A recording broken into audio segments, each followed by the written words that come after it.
What's up, guys? Rex here. So a little bit of a different video for you guys today. I am going to be reacting to and just giving my comments on this YouTube video that one of my classmates shared with a lot of us several weeks ago now, that is talking about how first-year medical students interview patients like for the first time, and sort of how we don't know what we're doing whatsoever and we're just going off with what we're taught, and we're probably not doing that good of a job, but we're trying our best. And so there's several of these extra normal like speech to text videos that I want to react to eventually because I think they're hilarious. And now granted, I've seen this one, so it's not true reaction, but I love it every time. And I think it's got a lot of interesting things to point out about how medical students are taught to interview patients. So look forward to more reactions, and some of which will be actual first time reactions. But here's the video.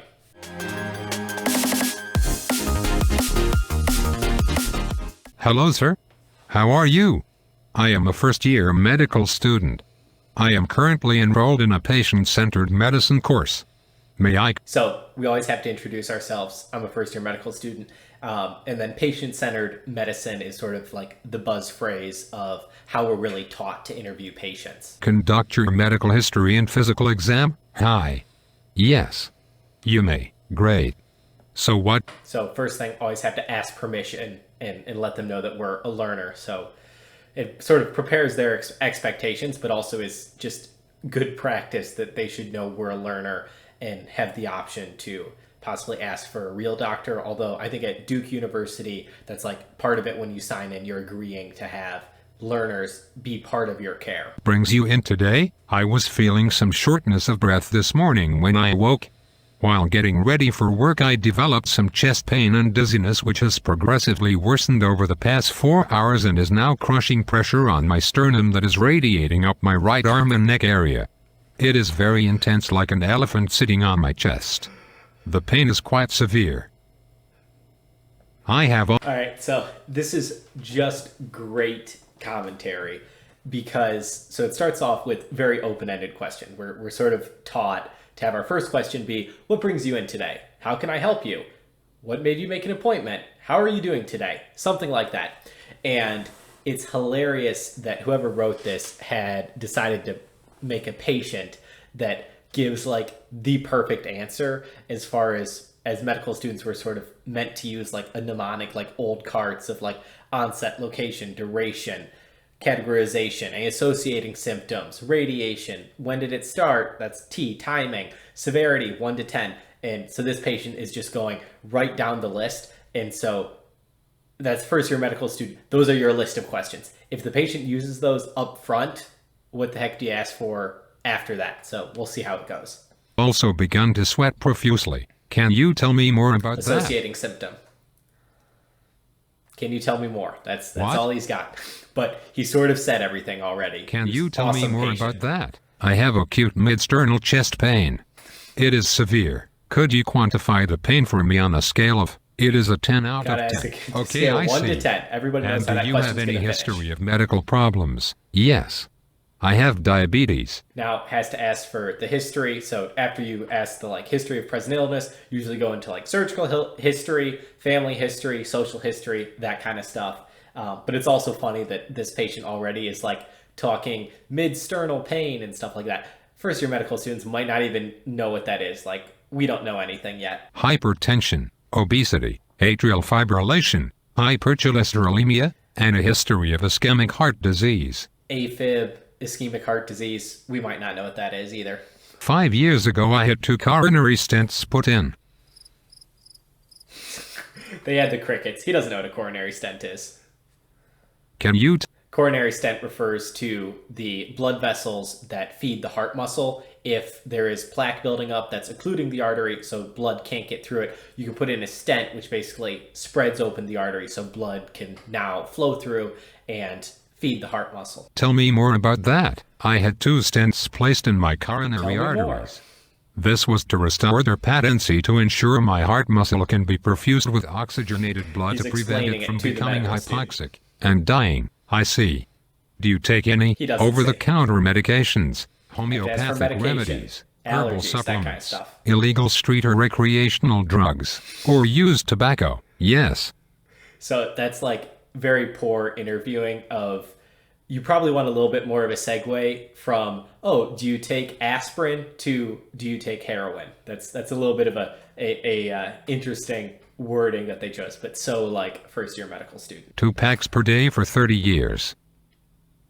I am in a lot of pain. We have some 2 packs per day for 30 years is so like doctor summary of someone's smoking history. Patients don't actually talk that way, so it's funny that this patient is. smoking cessation pamphlets. Perhaps you would like one. Do you have any family history of medical conditions? Yes.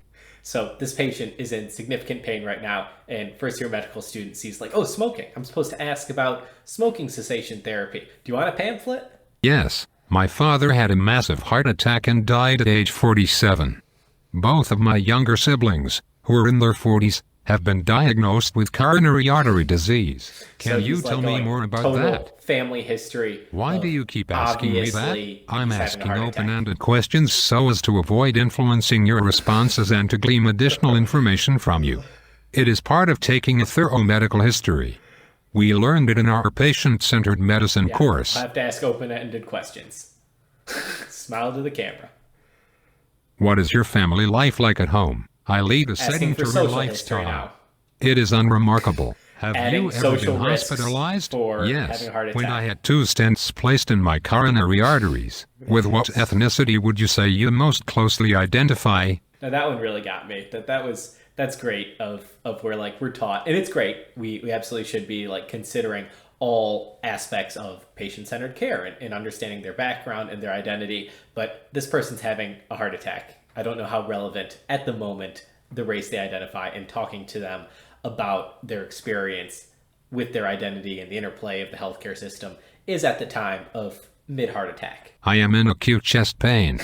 It is severe. I'm sorry to hear that you are in pain, sir. But Gotta first show we must sympathy. conduct a thorough medical history. Most Medical diagnoses student are only made knows from how the to do a history. history. We learned how to take one NP. I love that he throws in most diagnoses are made from the history. That like, we spend all this time in medical school learning about how to take a good history, and they have to like explain to us why over and over again about how important the history is. And so he's like being the A student of, the professor asked, oh, why are we spending so much time on this? And he has to say, oh, because 40% of diagnoses are made just from the medical history. ECM.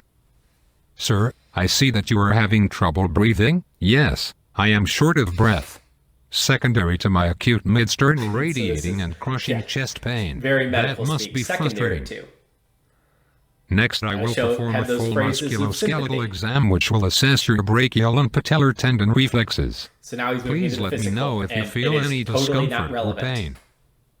Medical student, please go and tell your superior that I am having an ST-elevated myocardial infarction and need to be taken to the cardiac catheterization laboratory for emergency percutaneous coronary intervention.